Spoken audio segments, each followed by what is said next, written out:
These are all the discoveries of India. It is not England that has come out with all these details. It is not America that has come out with all these details. No country in the West knows anything about this. They don't know an iota of all these things. Therefore, the sort of the life those mothers are leading when they are pregnant is up to them. It is their lookout. In India, both marriage as well as begetting children, these two are social responsibilities and they are not individual lookouts. Marriage is not a personal affair in India. It is a social institution. Look into the details of how the marriage will be conducted. There will be so many elders that will be assembled there on the occasion of marriage that is going on. So many elders will be there. And the Purohit that is chanting all the mantras, etc., will give the background of that bride.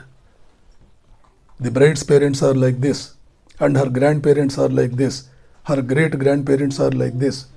And now he takes to quote the background of the bridegroom. His parents are like that, his grandparents are like that, great-grandparents are like that. 3 generations he will describe before you all, before all the elders that are there. The elders that are sitting there will listen to the details of the past 3 generations. If they are satisfied with the way they have lived, the social life they have lived, the cultural life they have lived, then they give their nod of consent. To have their consent, a token ceremony will be conducted, that is some coconut or something of that sort will be taken to all of them and they touch and they give their nod of consent. That means to say, yes, we agree for this marriage, we agree for this combination, we agree for this relation, this matrimony has our sanction. That is what indirectly they are telling you all, the people that are there concerned with having this boy and girl married together. Like that, it is a social institution. It is a social institution because if the child that is born in your family turns out to be a Duryodhana or a Ravana, it is not just your family that will be adversely affected. The whole country will be adversely affected. If the child that is being born in your family is a ruthless fellow, is an unscrupulous fellow, if he is a Veerappan, who will bear the brunt? Only your family will bear the brunt. The whole country will be destroyed by him. He may be a Hitler, we don't know. He may be a Veerappan, we don't know. He may be so many Indian politicians of the present day order, we don't know. So the whole country will bear the brunt. And therefore, it is society's responsibility to see that right type of marriages are going on. Marriage as well as the process that is involved in presenting children to the society, both are the concerns of society at large, and you can't dismiss it saying it is your individual affair. Others have no right to interfere here. You can't say like that. This is a very serious matter that all young couple will have to take cognizance of, and accordingly you have to formulate your life when the right moment comes, when that moment knocks at the door of your life. After a child having been born, please see to it, it will always listen to the positive things in the framework of your family. You should always be blessing the baby. You must never be cursing it. It should always enjoy the atmosphere here. Remember, baby can appreciate each and every development that is going on within 4 walls of the family. Each and every detail that is finding itself unfolded is within the observation of that baby. Never take it very lightly. There is, I think there is some psychological this thing in Western circle, Western hemisphere. There is a book dealing with child psychology where there is a chapter bearing the title, Little Eyes Are Observing You, Be Careful. Little eyes are observing you. 6-month-old baby can observe and learn so many things. It will learn so many things. Don't dismiss saying or don't be blind to all those things. And be always blessing. You are going to, when it is growing, you have to go on telling it, you are going to be this great person. You are going to be this much great person. You are going to create history. You are going to change the course of the world. You will be a great achiever. I know one day the whole world will be singing about your glory. Like that, you go on filling the mind of that baby with the thoughts that will infuse into it a sort of a notional picture about its own self, whereby it feels proud of itself. To illustrate this point, I can quote before you the example of those Williams sisters, the tennis players, Serena Williams and Venus Williams. They too faced each other in Wimbledon at some point, about 10-15 years ago. They met each other at Wimbledon. It is a very interesting story. When they were about to meet each other, some interview took place. The interviewer came and asked this younger one, Serena, what do you want to see the result of this game be? She said, anything may happen. I am very happy. My elder sister may win or I may win. In either case, I will be very happy. The interviewer next puts the question, how at all? Normally you would be willing that you should win, and you seem to be equally happy even when your opponent wins. At this point, this Serena says, remember, we are the sisters that are facing each other now. I am not facing any other person. I am facing my own sister. More than that, now what took place on the first day that we were introduced to the game of tennis is getting recollected in me. It is coming to my consciousness. My father, on the first day that he introduced us to the game of tennis, he brought both of us in his car. He led us to the tennis court, and while he was handling that racket into our hand, he gathered both of us, he hugged both of us, and he had said one sentence which I vividly remember. You know what he had said? These two daughters of mine, these two beloved daughters of mine, I am sure one day are going to meet each other in Wimbledon. I know these two daughters of mine one day will face each other at Wimbledon. His dream has come true today. We are facing each other at Wimbledon. That my father's dream is coming true. I am so happy. Whether my elder sister wins or I win, it matters nothing to me.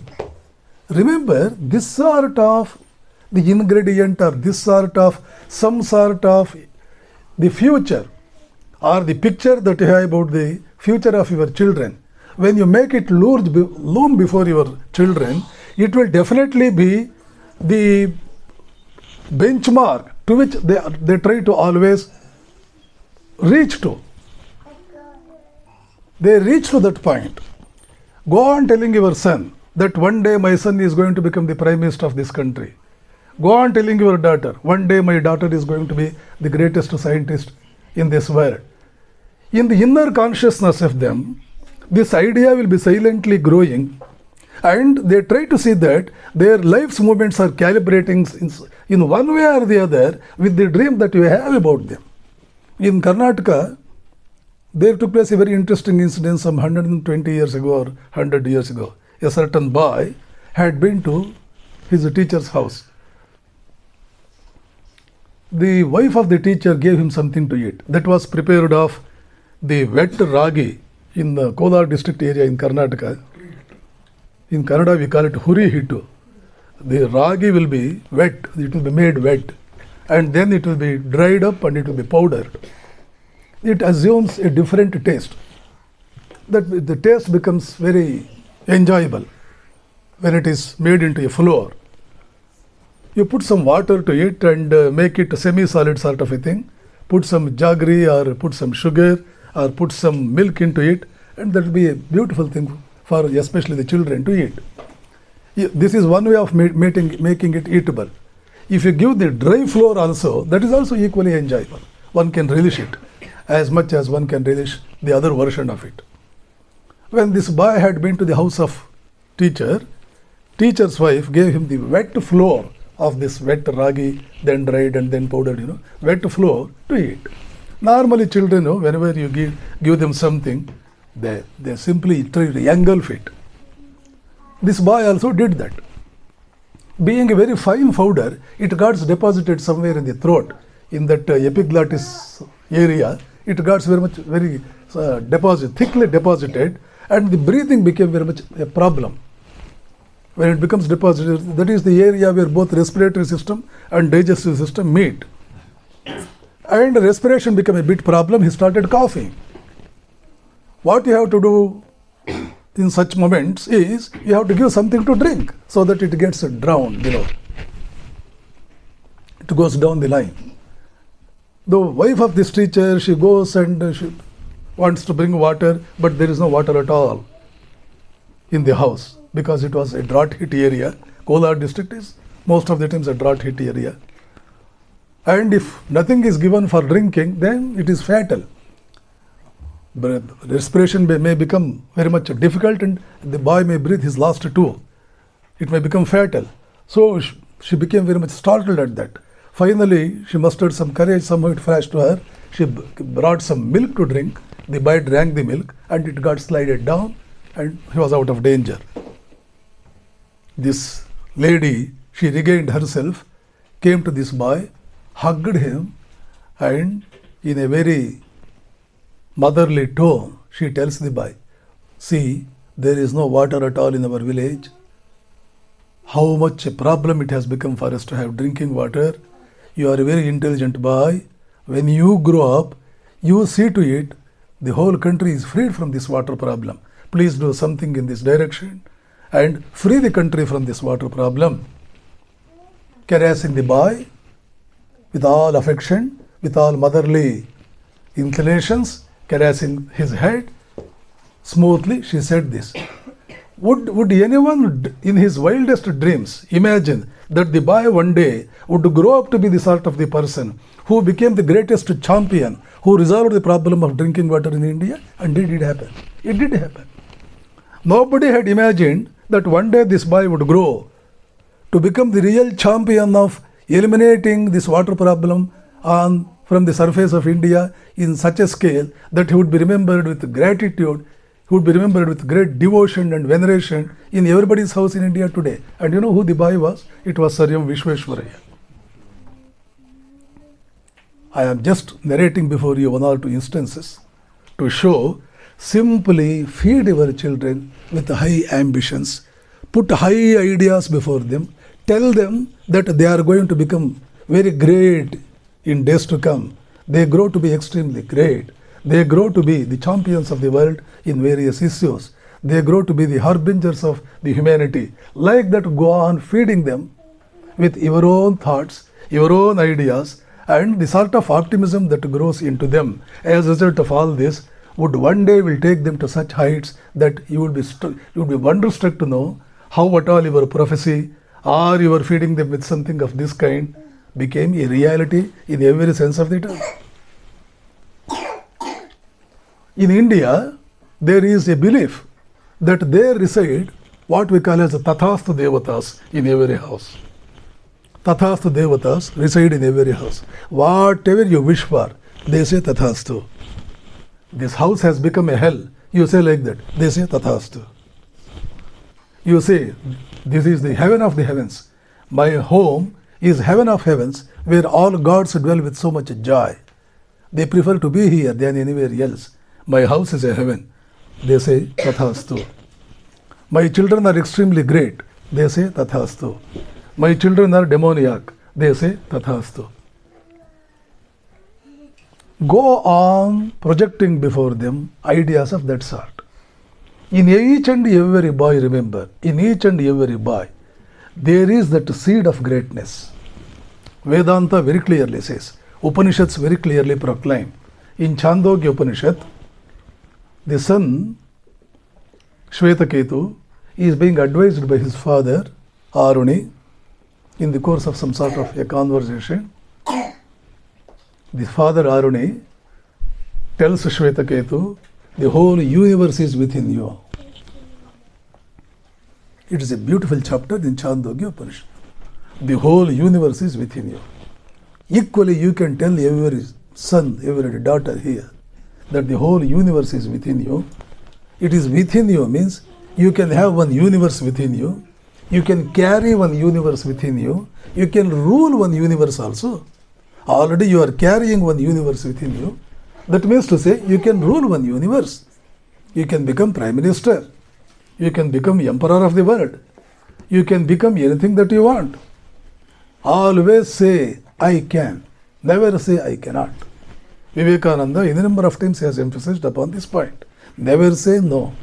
Never say, I cannot. That is the greatest heresy to think so. If there is any sin in this world, this is the only sin, to think that you are weak or others are weak. This is the sort of the positive thought you should go on feeding your children with. Never ever say that you are useless. The marks card that they bring you after the examinations are over in the school, remember, has nothing to do with their future. This is where we are being misled. This is where we are doing grossest injustice to our children. Based on the marks card, we decide about their fate. Based on the marks card, we think what our children are going to be. That is the worst crime that you can ever think of. That is the blunder. That is the worst, what I should say, the blunder. That is the best term. Never go by the marks card. I have seen so many children in Indian context who were academically very poor, but in later part of their life, they became history makers.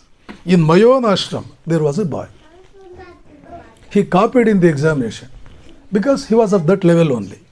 He could not write examination properly and pass. He copied in the examination, got caught. The poor fellow did not know how to copy even. Copying itself is something objectionable. Okay. When copying becomes inevitable, you have to copy it in such a way that you don't become caught. He copied and got caught. And debarred. As a result of that, he debarred from taking examination for the next 3 chances. Crestfallen, he came to me, held my feet, bitterly weeping. He asked as to what he should do in life. He was in degree level at that time. I told him, I used to tell him, now I told him with lot of emphasis what I used to tell all these days. I told him, for the past 5-6 years, you have been seeing me telling children that they can do anything if they want in their life, irrespective of how much marks they have got, what ranks they have got, irrespective of any such thing. If you are really interested, if you are bent upon doing something, you can achieve. Nothing is greater than your willpower. Your marks card is nothing before your willpower, your caste, your creed, your ability, your command over a language. All these things count for nothing before the power of your willpower. You don't have academic, you don't have any sort of a future as far as your academic parameters are concerned. But remember, you are a good cook. You are cooking food in ashrama every day. And you have proved your might also. You are a good cook. Why don't you continue the same career? You can make it your career itself. You can be a good cook. You can start a hotel. About 20 years ago, I said this. I said this to him about 20 years ago or 25 years ago. You know, what is he today in Karnataka? He pays an income tax of 50 lakh rupees every year. He pays an income tax. He has started about 20 hotels and has given employment to 800 people, and his income is so much so that pays a tax of 50 lakhs every year. Academically, he is a failure. And another boy who was a coolie boy, who had all his studies done only in Kannada medium, right from kindergarten up to degree level, a coolie boy who never had anything to eat even once in 2 days, got a conductor's job while he was in his PUC. After passing his PUC, he got a conductor's job, bus conductor. A menial job, so to say. Nothing covetable at all in the job of a conductor.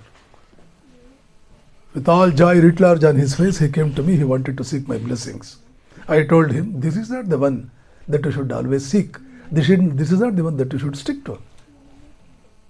Then what should I do, Swamiji? Why don't you set your eyes on IAS?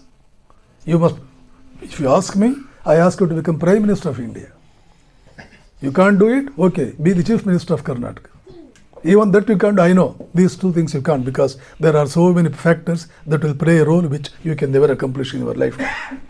People who should vote for you, and in India people will never vote for good people, right people. They never do it. What they want is some freebies. Give them some freebies. Even Osama bin Laden will be voted to power. They never bother about the future of the country. None of those things will play a role. But you can do IAS, you know. You can set your eyes on IAS. Kannada medium boy. right from first standard up to the final degree, final year, did his studies only in Kannada, a coolie boy, as I said already. You may not believe if I say, in the very first attempt, he passed IPS. Right in the first attempt. All these things, these are only 2 examples that I have cited before you. I can cite another 20 such examples where people have worked out miracles. A girl who tried to commit suicide twice, today has given employment to 500 people, and today she has constructed a house which is worth more than 5 crores, and she is a very happy woman. What played a role? Nothing but my feeding all these people with some positive thoughts, encouraging thoughts, morale boosters, and nothing more, as it is illustrated and reflected in the thoughts of Vivekananda. There are some 4 or 5 books that are available in Ramakrishna Ashram in Karnataka. No book costs more than 10 rupees or 15 rupees. Gospel of Strength, Instant Inspiration, Power Capsules. These are all the titles of the books. No books, as I said, cost more than 15-20 rupees. Just go through, let our children go through any of those books, or you may go through and later you may narrate the whole gist of what is said in the book to your children in your own way, in a language that they can understand and appreciate. All the summum bonum of what I have been telling is, please feed your children always with positive thoughts. Tell them you are going to be a history maker.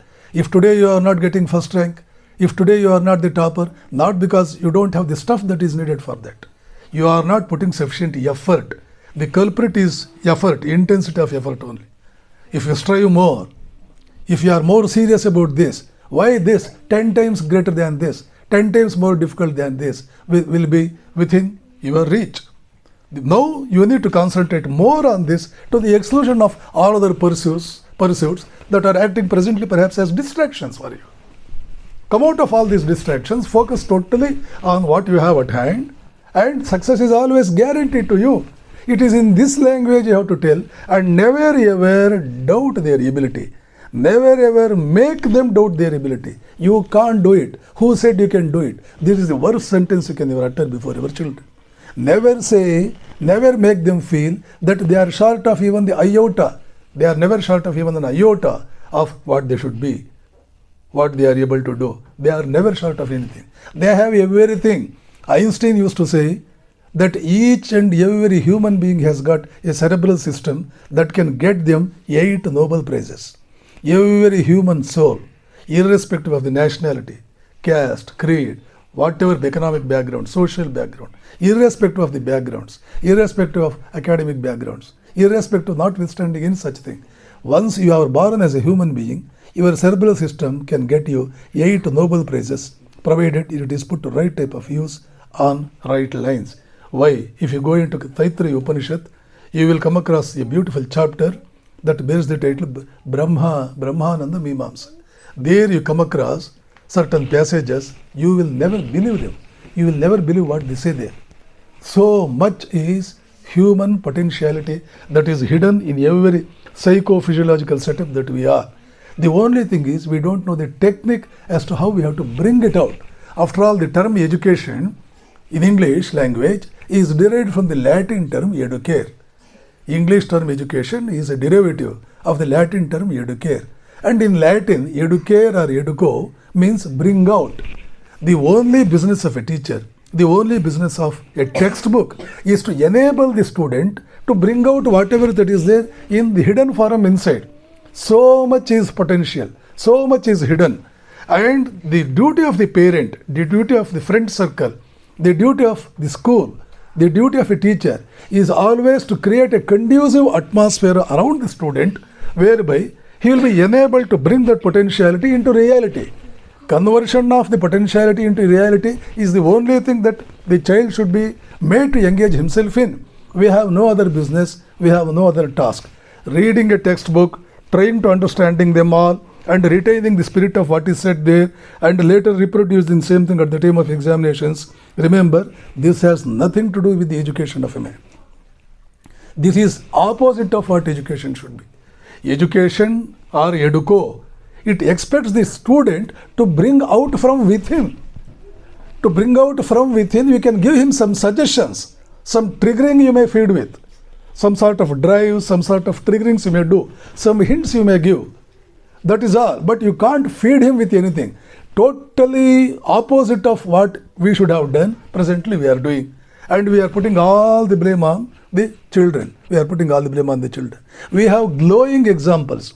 Thomas Alva Edison went to school only for 3 months. For no more period than that. Edison went to school only for 3 months. And what sort of a scientist he later became? And Michael Faraday went to school only for 6 months. What sort of a scientist he later became? Bill Gates is a college dropout. Among the 25 the richest people in the world today, I think more than half are college dropouts. Nobody has completed his graduation. And people who have got a, list of qualifications to their name, they are all working under these people who are college dropouts. So what we should aim at, when you are interested to make your son grow, when you are really interested in your daughter grow into a versatile personality, a remarkable personality, if that is your ambition, if you are interested in that, what you have to do is to make him think, understand what are there as inner potentialities, what is there inside, and how it is to be brought out. When I say there is a conducive atmosphere that alone can bring this out, remember there are certain factors that create such a conducive atmosphere. Always please keep watch upon what sort of friend circle he has got, what sort of friends he has got, how the friends are. Are the friends such that they can act as a source of inspiration for this boy, that he may try to unfold something remarkable from within? Or he is just content with remaining a complacent, a mediocre, like any of his friends are? What sort of friends he has got? Friends are such that they promote his well-being, his growth.